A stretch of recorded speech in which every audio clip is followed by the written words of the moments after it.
Hello friends, how are you all? I hope that you all are doing well. Today we are going to start with a new poem and the name of our poem is Chivvy. Now this is a poem which is written by Michael Rosen.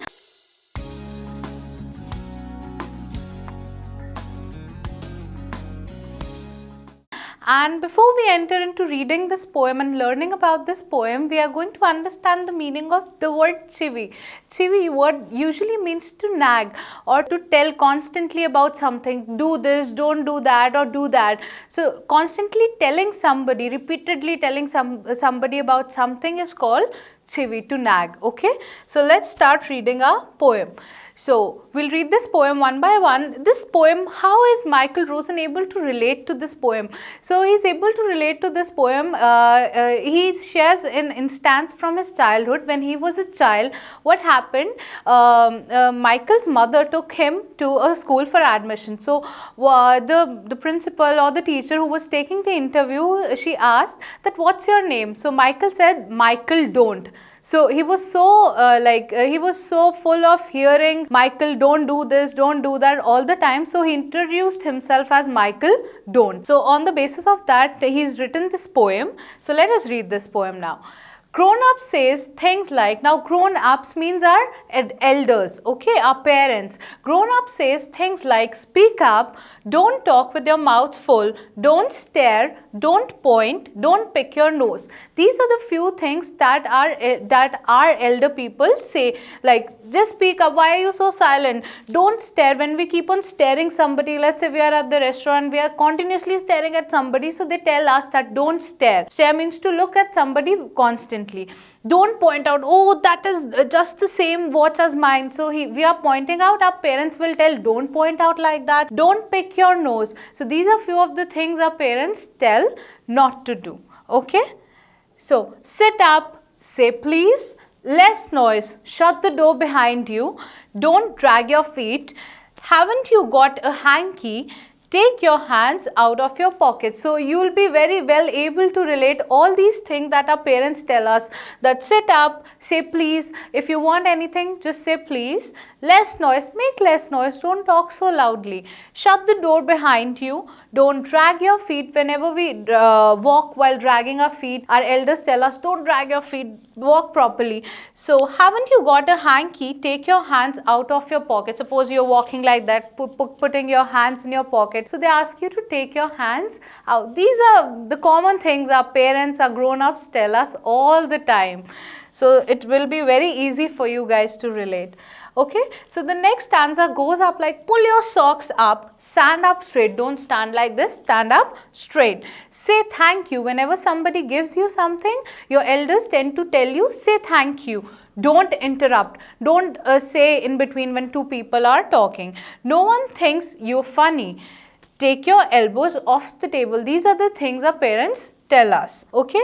Now, the last stanza says, can't you make your own mind up about anything?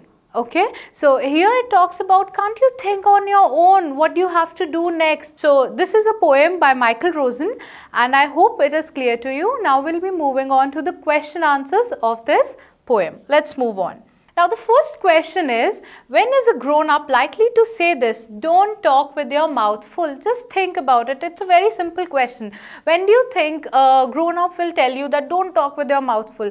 A grown-up will tell you that don't talk with your mouth full only when you are eating and you are talking. So whenever you are doing that, you are going to be told by a grown-up that don't do that way. Okay? Don't talk while eating.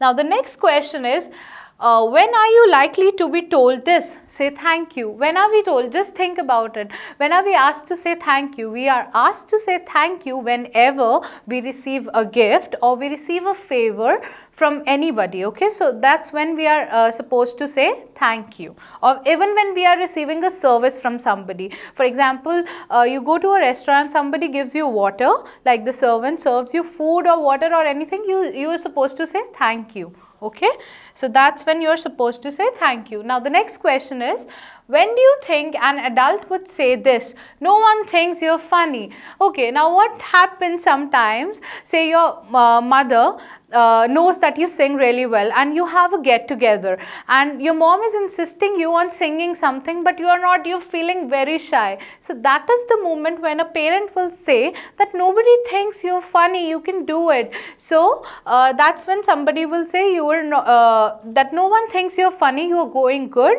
so you should perform this. Whenever you think that everybody will think you're funny and you feel underconfident about anything, that's when your parents will tell you that it's not funny, you can do this. Okay, this is the first way when the parents can say that it's not funny. And the other way, when you're doing useless things, that's also when your parents can say it's not funny what you think. If you are cracking a joke in the middle of any conversation, this is the second part when your parents can use this line. Okay, so let's move on to the next question.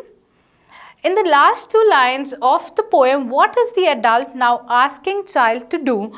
Do you think the poet is suggesting that this is unreasonable? Why?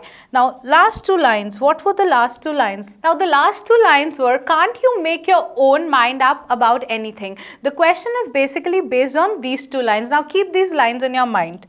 Okay, now we'll move forward. Now the question asks, what is the adult now asking the child to do? So first of all, the adult is asking the child to take up his own decisions. Like the adult is saying that I'm not going to tell you everything about it, like do this, do that. Now the adult wants the child to take up his own decisions, grow up and take up his own decisions. Now, do you think the poet is suggesting that this is unreasonable? Why? According to the poet, this is unreasonable. Why is it unreasonable? Just think about it. According to Michael Rosen, it is unreasonable because if somebody constantly tells you, do this, do that, sit up, stand up, somebody is instructing you all the time, you are unable to think on your own. So that is why Michael Rosen just thinks that this is very unreasonable. How can I do things on my own when all the time my adults are instructing me on doing everything? So he thinks that it is unreasonable. Okay, now moving on to the next question. Now the last question is, why do you think grown-up says the kind of things mentioned in the poem? Now first of all, the first part of the question is, why do grown-ups instruct us all the time? Now they instruct us all the time because they want their children to be well-mannered and well-behaved all the time. Whenever we go anywhere out in the society also, they want us to behave properly. Okay, so that is why they keep on telling us about what to do and what not to do. So the next part is it important that they teach children good manners and how to behave in public? Of course, it is very important that they teach children how to behave in public, how to eat, how to sit and how to stand, but they shouldn't be constantly instructing them on everything all the time. So that's all with this poem. I hope you've understood this poem. We'll be meeting in our next video discussing our next poem. Until then, take care.